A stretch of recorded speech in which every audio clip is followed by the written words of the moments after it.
I'm joined now by the Minister of Economic Affairs and Energy from the Netherlands, Mrs. Maria van der Hoven. Thanks so much for joining us. Now, the Cancun Declaration is in place here at this IEF meeting, but what's the next step? Well, you know, the Cancun Declaration is just the first step into a process, and the process has to lead to a new charter. And this new charter actually is the framework for the IEF for the decades to come, and that's what we are working on now. So let's now go from paper to reality. There's been a tremendous response at this meeting here. We've had people from right across the industries, IOCs, NOCs, and indeed government ministers, your peers have all been here. What's the mood, you think, and the feeling we're hearing that really there's a great united front more than anything else?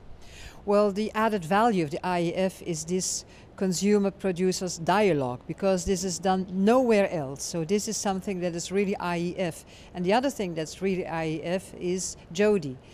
This data on oil and oil production, and it needs to be extended to gas. So these are the two things that make IEF IEF. But there's something else. IEF is not a secretariat.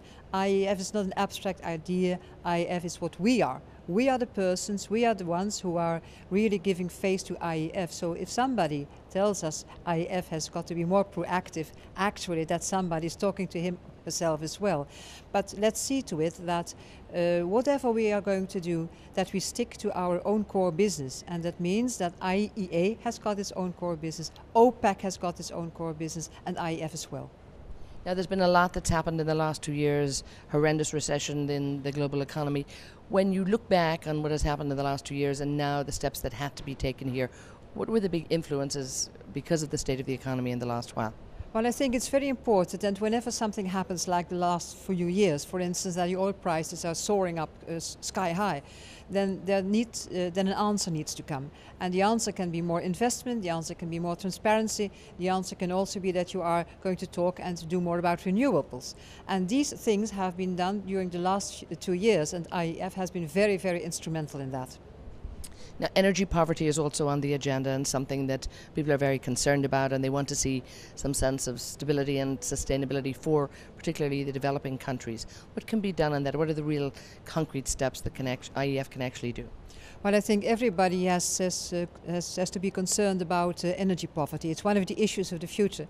And at this moment about 1.8 billion up to 2 billion people are actually deprived of energy. So something has got to be done there, because if you are not going to solve that problem, you're not going to solve your problem either, because we need energy everywhere. We need it to be we need it to get it there in a sustainable way. It needs to be sustainably produced, and that means that it also goes with self-respect. It has to do with well, everything that has to do with the country in itself, with self-esteem.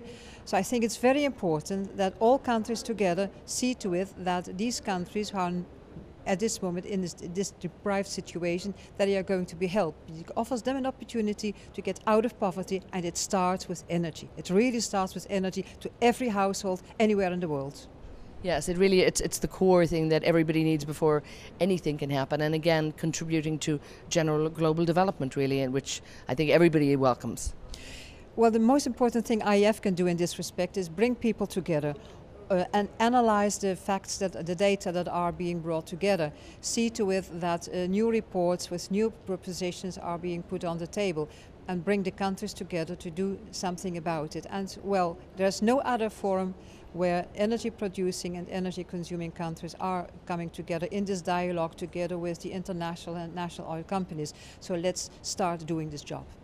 Now, as OPEC enters its 50th year, it's a great time for them to be really more cohesive in terms of their relationship with IEF, with IEA, and really a huge united front, and indeed maybe some new steps there. How important is that as they enter the next 50 years? Oh yes, I think it's very important that OPEC now its 50th birthday. And well, I do hope that it will be 100 years, but it means that we are now entering into a new era, an era of cooperation. where OPEC countries on one hand, gas producing countries on the other hand, and IEA and IEF together with, for instance, the World